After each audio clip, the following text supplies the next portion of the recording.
Hey y'all, I got something quick to tell you. Don't mind my hair, child. It was just, anyway. So I wanted to bring everybody's attention.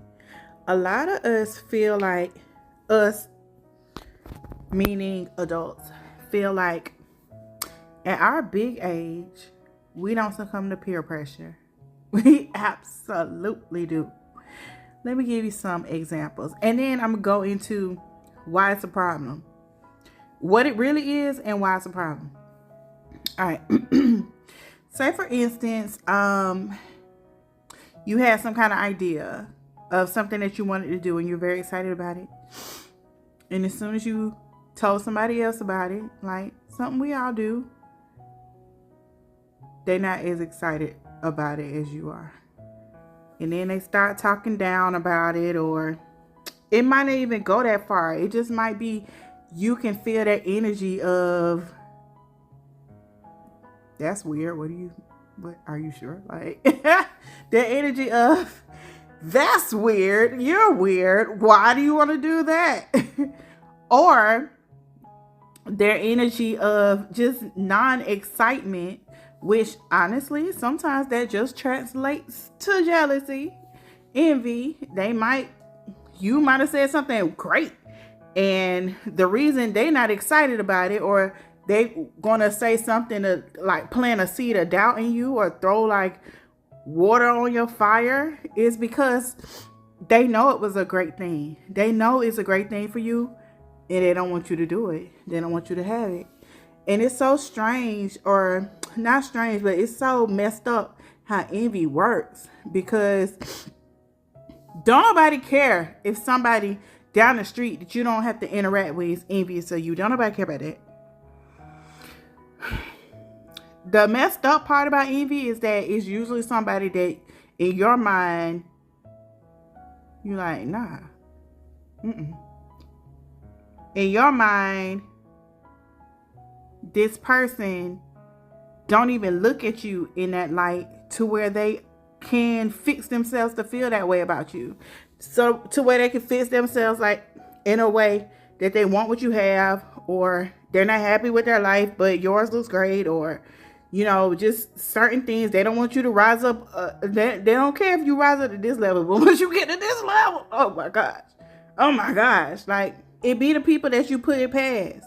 Like you have, because of how you feel about them, it doesn't sit natural in you to think negatively about that person. But baby, they thinking negatively about you. And if you knew a wolf was a wolf, then you wouldn't have to hide in sheep's clothing. I ain't say that right. If you knew a wolf was a wolf, it wouldn't get close to you. You wouldn't let it get close to the... One more time. If you knew a wolf was a wolf, you wouldn't let it get close to you. That's why they gotta hide in sheep clothing. And sometimes it be a metamorphosis. Sometimes they started off as a sheep. Y'all be going out to the field together, eating, y'all breaking grass together. And then one day, you start accumulating a little bit more green grass than they do. Or one day, they start getting bored about their grass. And y'all got the same grass, but you happy with your grass. And the fact that you can be happy in your grass, it drives them crazy. So they do a little metamorphosis. This is all figurative. This is all metaphors. But listen, they do a little change. They start changing into that wolf, and you don't even recognize it. Because the change is inside. You can't see inside this sheep, or what used to be a sheep.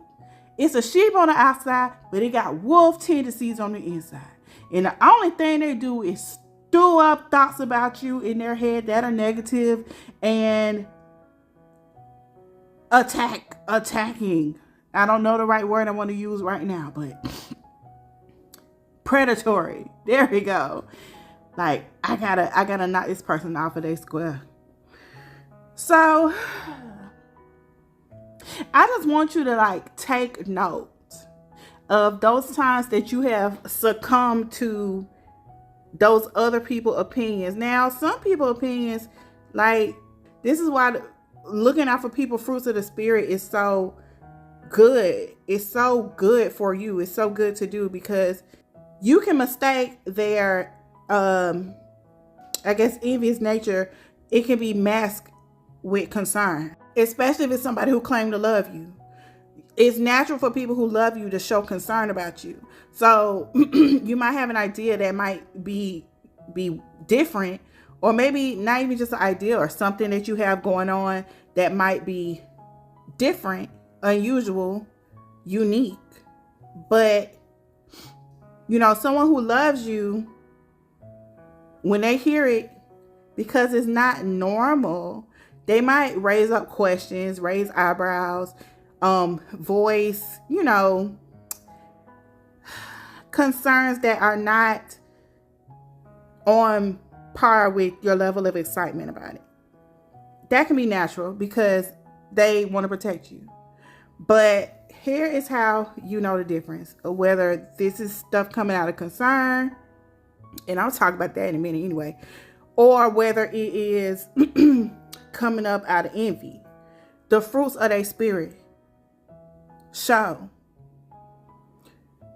Are there other areas of your life, other circumstances, other times where you can look back and like you done raised your eyebrow at how they've been moving about you, or things that they say to you, or energy that you get from them when they're around you? Like, stuff show up in different ways regardless of what come out of people's mouth.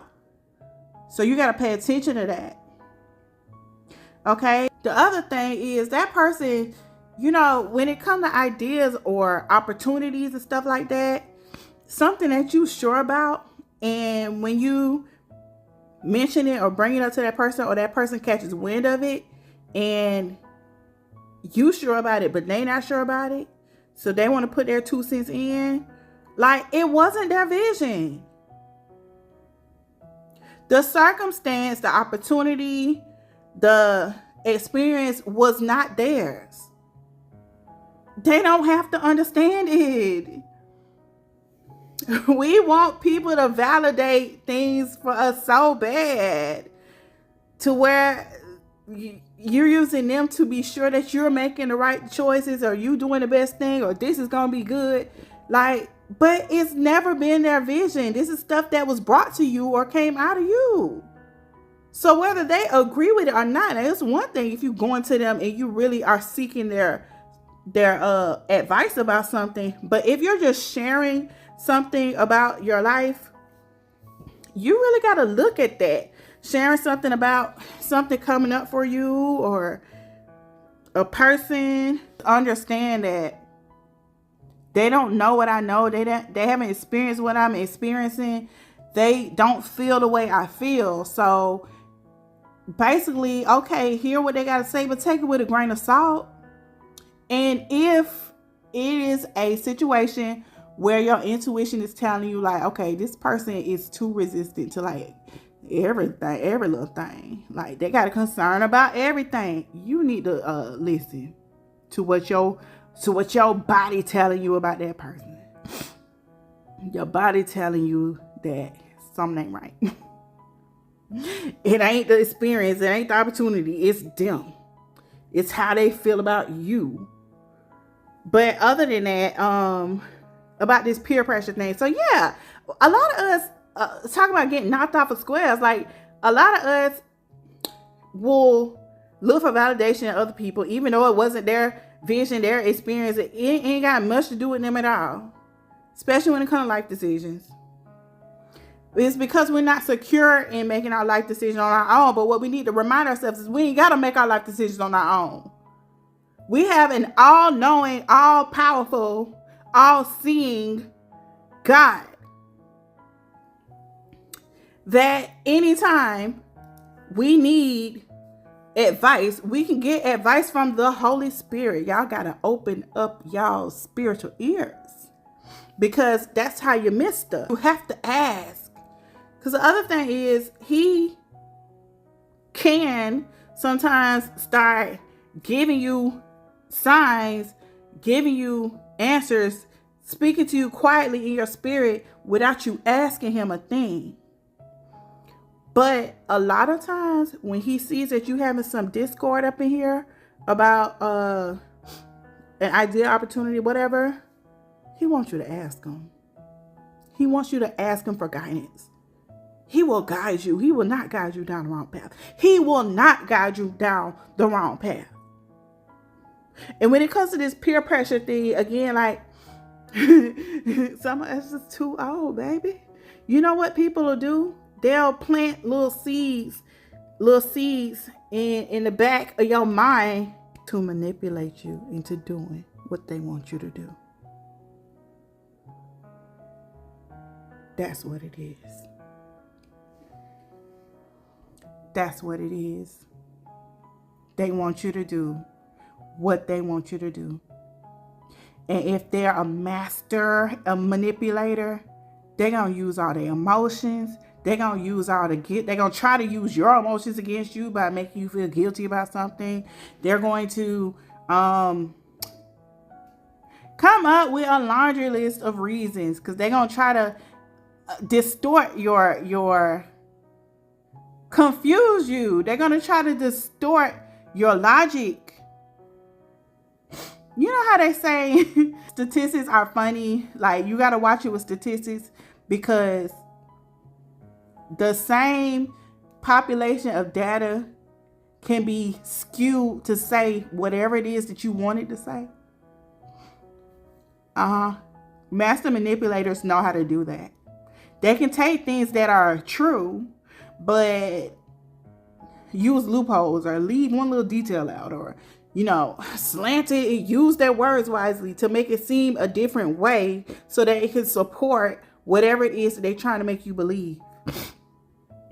That's why you got to be secure in your decision making. And your decision making should not solely rely on you. It should rely on you and the Holy Spirit. That intuition, or that I'm taking this back to him in prayer and meditation and we gonna get some answers about this from the one who knows. And if you got to do some smoothing over to get other people to be on board with you after you made the decision, do that. But if they don't want to get on board with you, then oh well. Like, here's the thing. Some people are indirectly affected by your decisions, but there is one person undeniably that is always directly affected by your decisions, and that is you. And this program that you on right now, this life program right here, you only got one of these. You only got one in this current time, in this body, in this, you only have one. You only have one. So who do you blame when you miss out on a certain thing? You can't blame nobody but you. You got to stop putting more trust in other people than you put in your own self to make reliable decisions about yourself. And even when it comes to peer pressure on a more surface level, like yeah, in our big ages, sometimes we're so silly that we make other people decide things for us. Oh, I don't smoke no more. I'm hanging out with my friend and she's smoking, and I'm not secure enough in myself to refuse it. So as soon as that person asks me if I want to smoke with them, I just fold. Like, we too old for some of this stuff, some of these shenanigans. Stop it. Be more confident and secure in yourself. Because, baby, if I'm not drinking tonight, I'm not drinking tonight. Okay? I could be one drink away from cirrhosis. And I done let the next... Woo! I'm saved. Let me get that back. I done let the next person talk me into taking that drink. Just because I wasn't secure enough in myself to be like, nah, I'm good. Smoking thing. I just heard Boosie in my head. Nah, I don't burn, homie. Like, sometimes you gotta tell people, like, nah, like, I ain't finna do that. I'm not gonna do it. And you gotta be secure about it. And unwavering. Like, if I said no, I'm gonna say no. And it's gonna be no. You don't have no, I feel like I use a lot of vegan situations in my examples. You don't have a vegan that has been a vegan for real. Like, it's a decision to come in and start eating pork chop sandwiches with you. Just because you asked and offered it to them. Oh, I'm sorry, I'm vegan. I don't eat meat. I don't eat pork. So why is it when you have made a decision about something, it's so easy for the next person to just talk you out of it, and it don't even take no effort? I don't know why I keep thinking of these rap songs. They like, I can do this with no effort. I can talk her out of her celibacy with no effort. I just present it. I just say one thing and then she fold. Like, stop folding. Find your confidence, like, and stick to it. And when it comes to steadfastness, be steadfast in your decisions. Like, your decisions are they're yours. Your decisions are yours. Take ownership about things that you decide. And show yourself to be a person of integrity. Show yourself to be a person of maturity. Show yourself to be somebody that the next person can't just run over. That's called get a backbone. And if you're used to being a people pleaser, then it's gonna hurt you. But that's manipulation too. It's manipulation on both sides, and people don't want to acknowledge this. But when you're doing something that you don't want to do, or don't feel like it's right, or don't, it's not in your nature right now to be agreeing with this, but the next person can say whatever they need to say to you to make you change. The only reason you're changing is because you're scared of their consequence that they have attached to you not changing. That is being a people pleaser. Oh, she gonna be mad, or oh, they're not gonna talk to me, or oh, there's gonna be hell to pay. I've been hearing people on 600 Pound Life say that. What you mean? She's stuck in the chair. She is stuck in the chair. You trying to tell me if you don't make her 6 hot dogs, there's gonna be hell to pay? Meaning what? She is stuck in the chair. Do not make her 6 hot dogs. Like, stop letting people control you. It's manipulation. They say manipulation is witchcraft. I can't break it down and explain it, but when people break it down and explain it, it makes sense. Do not let people manipulate you. People pleasing is reverse manipulation. It's not done with malice, but it is you doing something intentionally to get a certain result out of someone else. That is manipulating.